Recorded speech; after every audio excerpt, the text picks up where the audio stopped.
Hello, everyone, and welcome to another episode of the Crossroads podcast.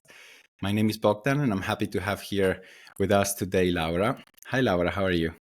Hi, Bogdan. Very good. Thank you. Very lovely day today in Rome. So finally very happy today. That's great to hear. Here in Frankfurt, it's been really ups and downs this week. So at the moment, it's rather grey. So let's hope that after this talk, we get a bit of of Rome weather. Lovely Hopefully. meeting you, and also to have this opportunity to exchange a bit with yourself. Can you give us a very brief introduction of who you are? Sure. So I'm Laura. And as I said, I live in Rome right now. I've been living for the past 4 years, so since COVID struck again. And before that, I have lived in China for several years, studying and working. Let's say that it was a very tough choice going there and living there for a long time, but it brought me a lot in my life. And well, the thing is that when COVID came, it was, let's say, a turning point for me in my life. And I had to, let's say, reinvent myself again. And I'm going to explain everything in this podcast. I'm really happy that you already mentioned a few teasers. So really curious to find out more about your story and crossroads moments of your life. But first, as perhaps some of the people that listen to the last episodes might know, I have this new tradition since 2024. I want to start the episode with an experiment that I'm doing, which is that of using the conversation cards from the Diary of a CEO podcast that contain several questions that I find very useful to get to know people around you. And I want to use these cards as an icebreaker. So the cards are structured around 3 levels. Level 1 being the, let's say, less deep, and level 3 being the deepest. So I would like to ask you to start with to choose a number from 1 to 3. Okay, let's go in the middle. Let's choose 2. Fair enough. Very good choice. And there are, I will just check, there are 18 questions for the level 2. So I would just like to, I have the pack randomly assigned in my hand. So I would just like to ask you to pick a number from 1 to 18. All right, I'll go with 11, my birthday date. Great choice. So 1, 2, 3, 4, 5, 6, 7, 8, 9, 10, 11. Perfect. So the question is as follows. Do uncomfortable situations bring the best or worst out of you? Oh, wow. Well, generally, it's the worst. But I think I just have to get, used to that situation until it doesn't make me uncomfortable anymore. So that could bring the best out of me. But if I start with an uncomfortable one, it's not the best of me. Generally, it doesn't come out. So I prefer comfortable situations as always. Yeah, don't we all? I think definitely. Yeah. It's. I think we are somehow wired, maybe to have this impression that comfort situations are safer, maybe for us, or just like maybe allow us to show our best. But and just as a follow up question, I'm very curious to hear your thoughts on this. Don't you think that perhaps what we consider comfortable situations nowadays, once in the past, maybe they were themselves uncomfortable? Let's just say as a child, you're only used to live maybe with your parents, you're at home, and then once the idea of going to kindergarten and play with other kids or could be uncomfortable, but then yet at some point it becomes your favorite thing in life. And this is just an example, but I would be curious to hear your thoughts. Could you think on top of your mind of any situation where maybe this happened, or do you agree at all with this point of view? Well, actually, that you came out with this kindergarten situation. My mom always told me that once I entered kindergarten, I didn't look back at my parents. I was like, okay, bye. You know, I I'm very Exactly. comfortable here. So, yeah, I think it really depends on the situation. There are some situations where at the beginning you think they are uncomfortable and you have some prejudice. So you say, okay, maybe I'm not going to act and be myself total 100%. But then, a lot of yourself comes out that you did not know about yourself. And it becomes actually a very challenging situation where you turn out to discover yourself, to know yourself. And this is actually what kind of happened in my life. I'm going to start a little bit earlier in my life because I have a little bit of background that has to do with what I am now. So I come from actually a region in Italy that is called Puglia, and a city that is actually, let's say, founded on military service and iron industry. So that's what the jobs were at that time. And so my dad was in the military service.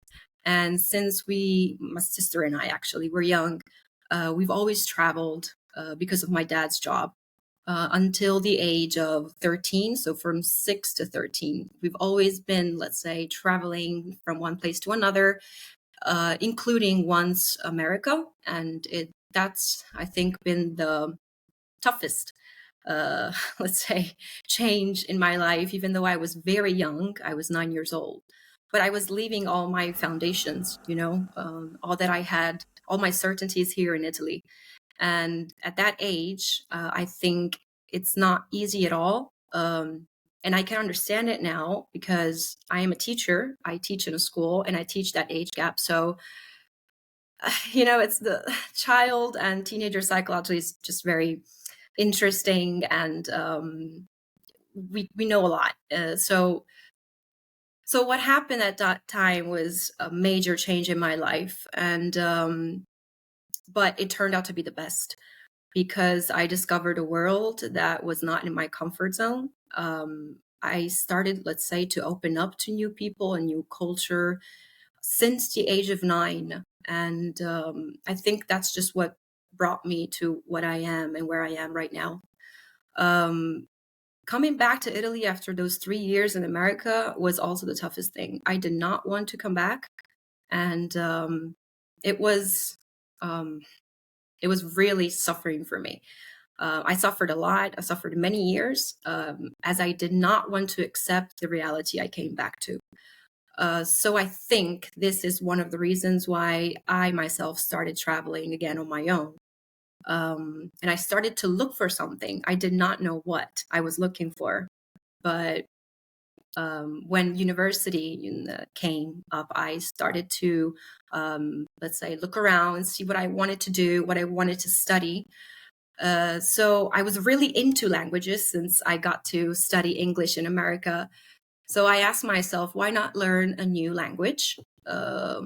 Maybe a very different one from the European ones. So in my high school at that time, I had a Chinese option just to try out. So I said, okay, let's try that language out. Let's see how it is. Very difficult, but oh, so attractive, so appealing. So I studied it for 6 months and I decided that I wanted to do that at university. So I did. And after 1 year of university, I got a scholarship to go to China. I went there without any kind of prejudice. I did not know what to expect. Like, in Italy, we have this thought of Chinese in a way, but at that time, I did not have any. I did not know what to think. I went there like blindfolded. So I was like, okay, let's just go. I just need to go somewhere. That's what I need to do. And I don't care how it's going to be. I don't care if I don't have any kind of expectations. And it turned out to be the most wonderful time of my life. From that time on, let's say I kind of did back and forth in this country between Italy and China studying until I found a permanent job there before COVID for 3 years. Uh, So yeah, after COVID, unfortunately, I had to come back because we all know what did what it brought to us, let's say worldwide and work wise. Um, and I kind of had to deal with this very deeply because it's as if in China, it's as if I found like my kind of reality somehow. Um, Even though I kind of felt that something was still missing. I did a lot of amazing experiences. Um, I've met wonderful people. I've seen wonderful places. I've traveled a lot on my own, but I kind of felt there was something missing, and I think um, I was in the process of like finding myself at that time, the process of growth, of developing and knowing myself. So I think I kind of realized that's why um, I kind of always was missing something in my life and I didn't know what it was. Um, so now I kind of find myself in the situation where I look back and I just go to, let's say, in the memory of that girl that was discovering herself in those years. Um, and I cannot deny that here, coming back here in Italy, I have a lot of, let's say, times where I feel confused, or times where I say maybe I made the wrong decision. Um, but I think everything that we've done in our life, we've done it for a reason because oh, we are here where we're supposed to be. Um, so I try to stick to that kind of thought right now. And once I do, I don't feel right now that there is something I'm missing anymore.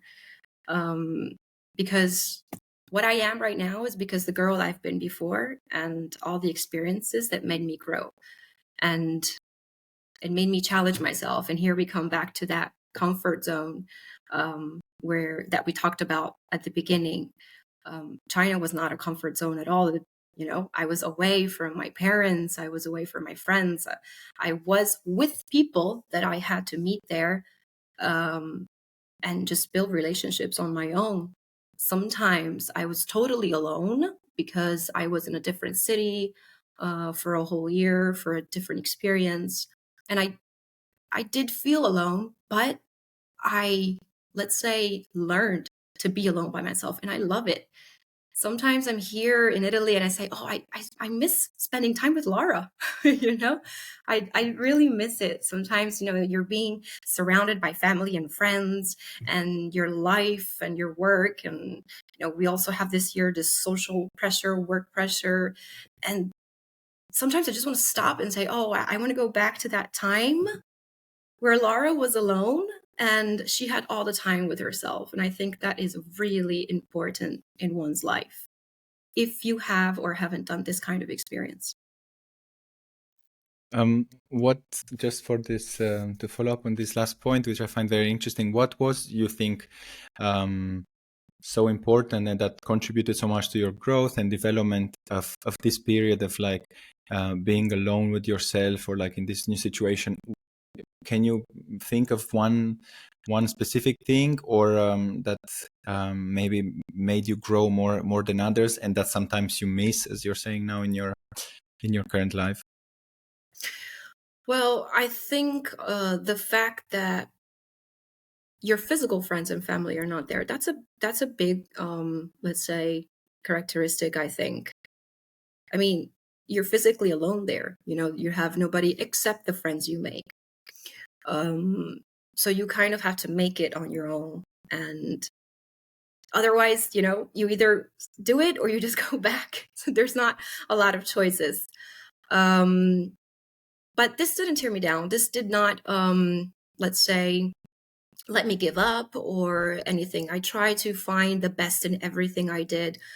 But one of the things that made me grow a lot, and it could be a really common, um, you know, reason, but It is. I mean, this is the reason is traveling by myself. I mean, sometimes I just, I don't know, maybe during holidays when I did not have school or did not have work, I had a month off because of Chinese holidays or whatever. I just had my backpack and was like, okay, let's go. So I just booked a one-way ticket, maybe, I don't know, to the Philippines, to Cambodia, to Vietnam. And I just did this journey on my own without, for example, booking anything. So I would just book, let's say, accommodations and tours day by day. So I kind of built this journey by myself, just as I've built myself in these years. And that's actually a reality where you have to do a lot of things on your own, and you get to be with yourself a lot. Um, you get to widen up your knowledge also about the people and the traditions and the culture in another country, something that you've never seen in your own reality, let's say. And talking about reality, I have a friend of mine who has always said that some people, let's say in another life, would have lived in another country. And she said that your country maybe was China. Mm-hmm. So kind of having like a parallel life. And I believe that, you know, if I had another life, maybe I would have lived in China my whole life.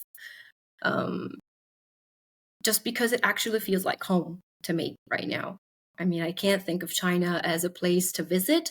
I think of China as a home for me, even if I don't live there anymore. But it's just here, you know, in my memories and everything. When I'm here and I close my eyes and I want to go back in time, you know, it's just there. So yeah, this is one. I can really understand this, how a place and what we live in it can make us associate attach such an important role to it in our lives. And I'm wondering, just to challenge you a bit from what I heard from your story. Don't you think that maybe it's not just China itself, so as the country where you should have been born, but rather how Laura transformed, and like the Laura that was maybe more free or able to just go for these travels or a journey of self-discovery, whereas maybe back home, so to say, you just associate it to a place of more comfort where everything is sort of stable and less likely to change. It's just a thought as someone who's listening for the first time to your story. Well, if I had to do here all the things that I did in China, I don't think I would have done them. Mm-hmm. I don't think I would have known myself that much as I've known myself there. But basically because you're by yourself. And a human being, when a human being is by himself, I think it can do a lot of things. And you challenge yourself. So no, I mean, if I think back, sometimes, oh, if I wouldn't have gone to China, what kind of life would I've done here, you know, in Italy? I don't know. I have no idea, you know, but I have no regrets.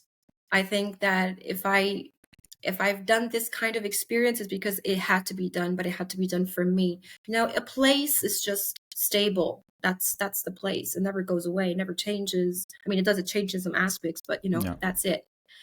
You're just that kind of person that just, you know, flows and crosses, you know, as I say, crossroad, right? So it's you that is changing and it's growing. And sometimes I've been to China last year, so I was very, very frightened of going back because I did not know how I would react. And I was like, oh, I'm going to burst out and cry, or I'm just going to, I don't know, forget my Chinese and I don't know how to conversate with people, what's going to happen. But the greatest thing is that it came all naturally. and it was great. So that's why I said, okay, this is my second home. Like if I go there, I know that I can feel at ease and comfortable with everything as I've always been. And but the difference is that you look at things with different eyes because um, you look at things in memory of what they were before. But that's because you grow, you change. You're not the person you were before, and you're stuck in the memories that were back then. Yeah. And how do you look at yourself as do you think that this life experiences, I mean, first the fact that as a young kid you already traveled to the US, and then this experience as a grown up on your own in China, how do you think this influenced, if at all, your identity and how you think about yourself as a European as opposed to Italian, as opposed to maybe citizen of the world? I would be curious to hear your take on this, because I'm also someone who I'm already like I was born in Romania, I was raised in Italy, sort of 11 years in both, and then in the last 11 years I lived in other 5 countries, which is really cool, all on how to say, on as a matter of like telling stories and sharing experiences. But sometimes it does bear the question, at least for in my case, of okay, so what does this say about myself? Like, where am I at this point? It's hard to think about identity as a concept itself. I mean, I think it's much more liquid and fluid than let's say those that maybe were always living in the same country where they were raised. So sorry for the longer introduction, but I just was wondering, is this something that you think at all, or you just look at it as at the positive side, let's say, as the enriching experience, and that's it? Okay. So before, I had to struggle with this a lot, especially with close friends and family. It was so hard to talk to these people, talk to my people, um, trying to, let's say, uh, broaden up their views in some way. Okay. Um, Now, a little bit less, because in some way I feel I am part of them. So, but I don't know. I still find myself a little bit different, in what you're saying, compared to them. Um, it's just how you view things in life. Um, and sometimes being here, you do. I don't know. It feels like I'm too tight. Okay. And I mean, Italy is such a traditional country, a small country, so it could be difficult sometimes to totally fit in their world. I had this in my world. So I had this, but I had this difficulty a lot more before. I think it's all about getting used to it again. Yeah, because the thing is that most of my friends are like this, right? So I cannot struggle with them every time, and the only people maybe I feel comfortable with talking are the people who have actually done my experience. That I can do. But I have a lot of difficulties talking to people, even though they're very close to me, who have not done their experience, because I mean, it's very bad to say, but they cannot understand what you went through. Only the people who did this kind of experience know. And how do you react to all the others that haven't been through this? Like, have you learned for yourself a technique of like just not caring about their opinion or about questions or anything like that? Well, I don't like to be like to impose my opinion on things. I try to just a little bit at a time, because I can also understand, their position. Obviously, they're just used to this kind of life, which is also a normal life. But I consider what the life that I've done also normal, because I've created my own reality, my own normality at that time. There's no, I think, objective normality in this life because the world is changing so fast, and people are as well. So you just create your own, and there's nothing to judge about it. Um, so I try just to, let's say, step in slowly. So maybe, I don't know, they can just uh, discover a little bit of Yeah. the world that they haven't, seen. Also trying, for example, to bring my friends out, and um, I have, for example, two dear friends that they came to visit me to China, and one of these struggled a lot, let's say, to to get used to a lot of things. But at the beginning, I mean, it really got on my nerves sometimes. I was like, come on, why don't you just, chill and open up a little bit, relax? It's just 15 days. But then I was like, okay, I mean, I can't pose my opinion on this. Someone has to make their journey on your own. And if they're not able to, maybe they will in the future with another kind, of experience. But everyone has their own time and their own condition of life.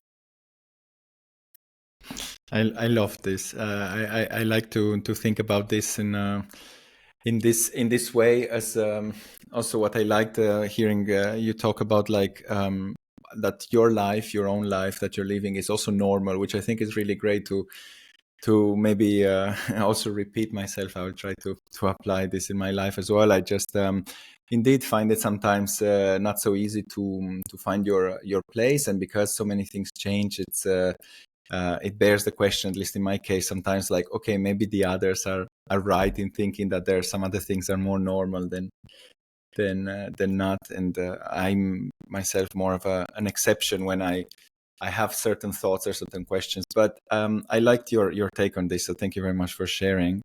I would like to. I'm always curious when I hear people that have such interesting lives, and also have done quite different experiences. I would like to ask your take on.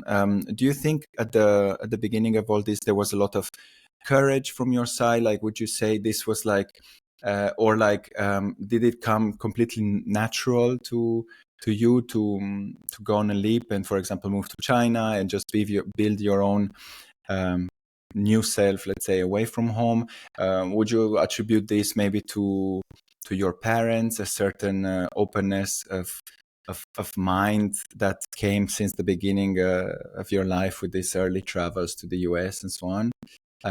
What is your take on this? Like, what's the most important to just go on this life-changing experiences? Okay. I can say I can answer really fast, and it was completely natural. And it's as if I was ready to go. I was just waiting for that moment. And no courage came out of me. I was just so excited to do this experience. What required courage was really myself, just finding myself. That required a lot of courage. But not the fact that I just had to get my bags and leave, because unfortunately, I don't know if to say fortunately or unfortunately, but that came very natural.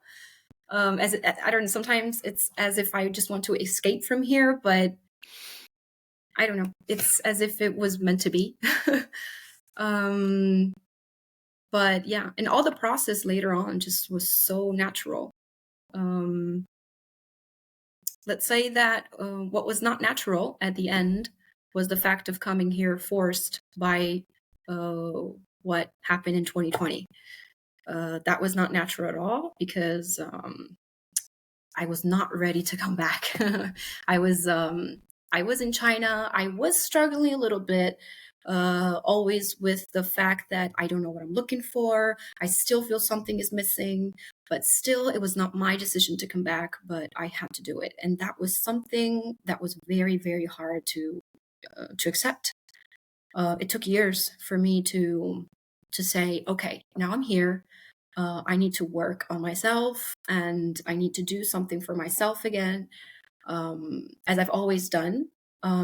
Things happen. It could have done worse. Maybe it could have been worse somehow, but I have to do it. And It wasn't easy at all. It was not something I wanted. I had to work on that. I had to work on myself. But at the end, I did it, and I don't feel like I'm missing something anymore. I went back there after 3 years by myself, with all, you know, the fear that I had, not knowing what to expect, and it was great as well. I kind of had a closure, let's say, but a closure in a nice way, where I just had to cross all the memories and everything I've been through those years. Um, so yeah, that's. And is there anything that surprised you that you found out about yourself in this journey when you moved to China? I'm sure there are maybe several ones. What would be the most surprising that you didn't expect? Tough question. Could be. It sounds easy, but it's a bit tough Yeah, because I just see myself in the overall. yeah. Um, Is there anything I that you what? changed maybe as a result of that? Well, okay. The thing is that I discovered that I like being on my own a lot. Um, when I was there, I did not need, let's say, forcefully any kind of company. Just doing things. Sometimes here in Italy, it could be considered very weird if you go to a restaurant and eat by yourself. Um, there, this thing did not happen. It's something common that happens among a lot of people, and I've done that so many times. Just go to a restaurant, eat I don't know, some noodles, and I felt a little bit alone. I just watched maybe a TV series in front of me with my phone. It was very common. This is Yeah. something that you don't do here. A lot of people don't do things by themselves. It's just as if they are always they have to do something with someone. Um, and I think it could be very nice to just discover how nice it is to be with yourself sometimes. Um, you don't have to be surrounded by people every time. Just maybe going on, I don't know, a trekking by yourself or a hike or at the cinema. You don't have to be with somebody every time. So that's something I discovered here. And I try to keep doing it here, even though it's very hard because sometimes people say, oh, so you went alone by yourself? Hmm. What is the problem? I went to the cinema by myself because I wanted to watch a movie, or I went on a hike by myself. Something Yeah. I've done before, and I haven't done this before going to China, and I've discovered that, something to do. It's important to do that. And I can see how this is also important because I think this is simply being more attuned and more listening to what you need. And maybe this is just one example of just yourself having the time to listen to yourself and what you need in that moment. And maybe in that moment is what Laura needs is just to go on a hike by herself or to the cinema and so on. So is there anything about Asian culture in general that you would say also was very useful for yourself? I mean, for your let's say self discovery, like anything at all that you say you really learned from this? Well, it is a totally different world. Let's start by that. But I think that the fact that at the beginning, at least, I did not know the language. Um, the culture was very different. Sometimes Chinese people are not that, let's say, welcoming.